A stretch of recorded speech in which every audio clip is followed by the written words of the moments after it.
तो क्या आपने कभी सोचा कि जब 12 देशों की सेनाएं एक साथ एक ही कमान के नीचे कदम ताल करती हैं तो सरहद पार बैठे दुश्मनों के दिलों में कैसी खलबली मस्ती होगी। जी हां, ये सही है। मेघालय के उमरोई में आज कुछ ऐसा ही हुआ है। बांग्लादेश की सरहद के करीब भारतीय सेना ने वो शंखनाद किया है जिसकी गूंज ढाका से लेकर इस्लामाबाद और बीजिंग तक सुनाई दे रही है।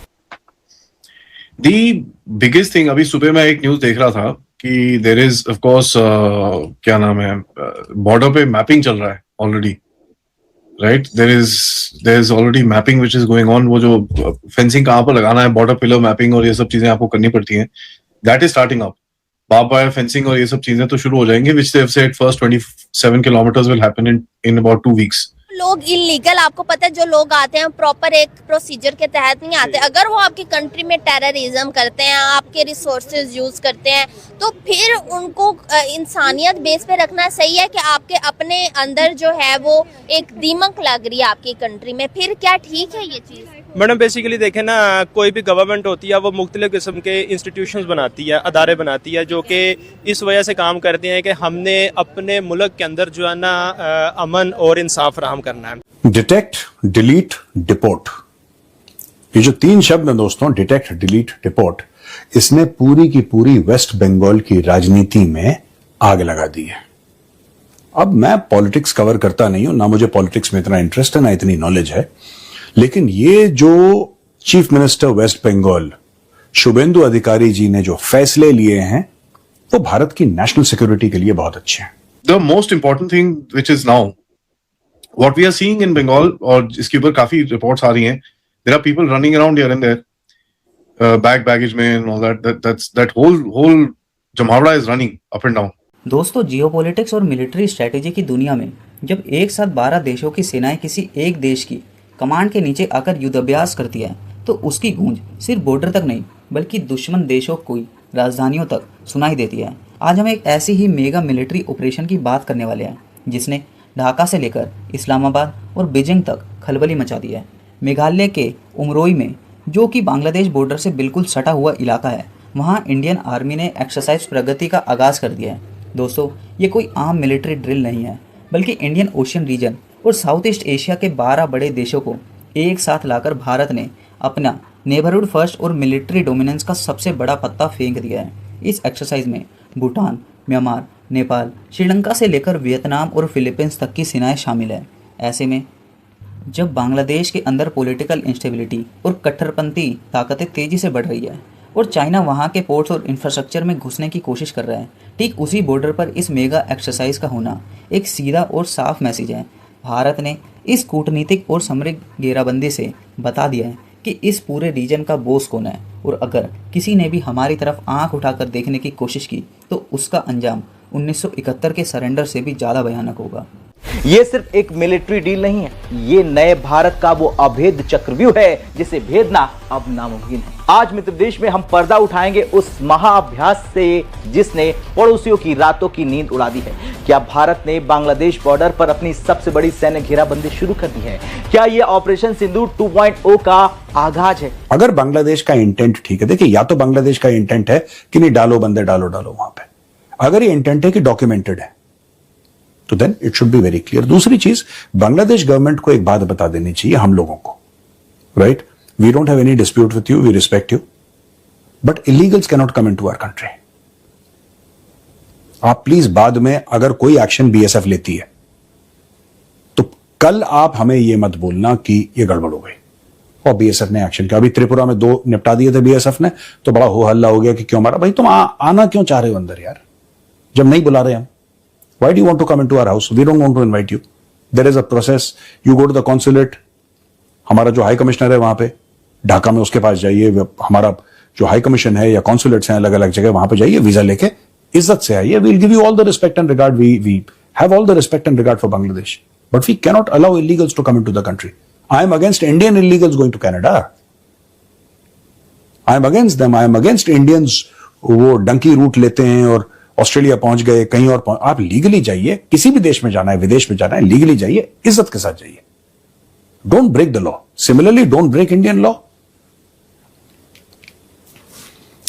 Waste Bengal government begins handing over land to BSF. जो वादा करा था डे 1 पे शुभेंदु अधिकारी जी ने वो वादा पूरा करा है और west Bengal government has begun handing over land to border security force for barbed wire fencing along the Indo-Bangladesh border.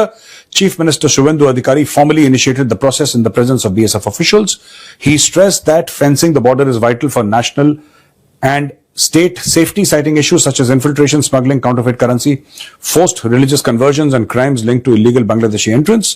अब ये सारी की सारी चीजें जो है ना, एक हमें बात कर, इसमें काफी डेटा दिया हुआ है, I will not discuss data with you.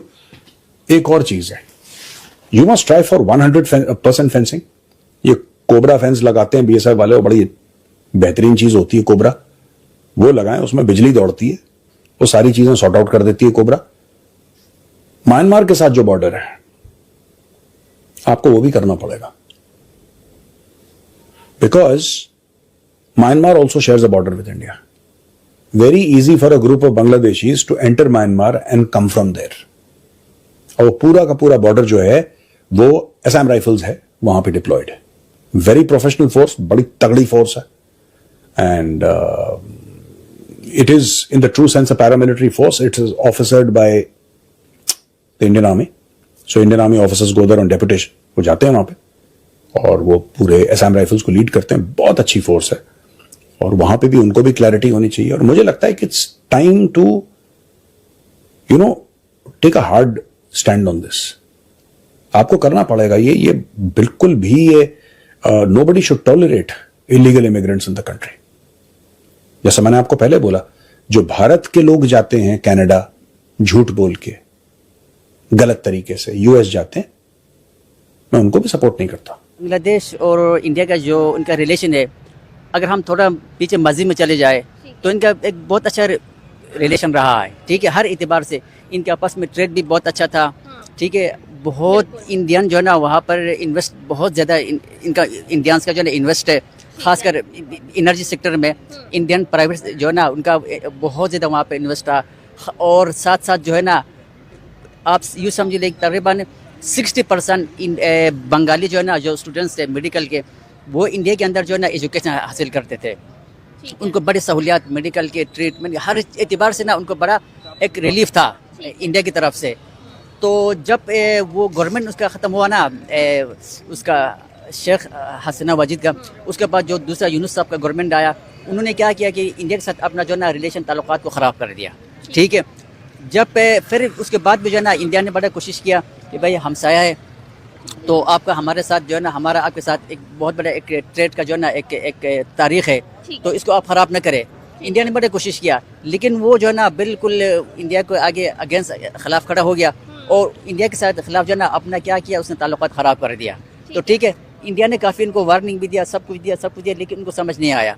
तो उसके बाद जो है ना अब यूँ देख लीजिए, अब कुछ दिन पहले जो है ना वहाँ पर एक इलेक्शन हुआ है, ठीक है, वेस्ट बंगाल में। वहाँ पर इंडिया की तारीख में पहली बार जो है ना वहाँ पर बीजेपी इलेक्शन जीत गया, ठीक है। इलेक्शन वहाँ पर बीजेपी इलेक्शन जीत गया।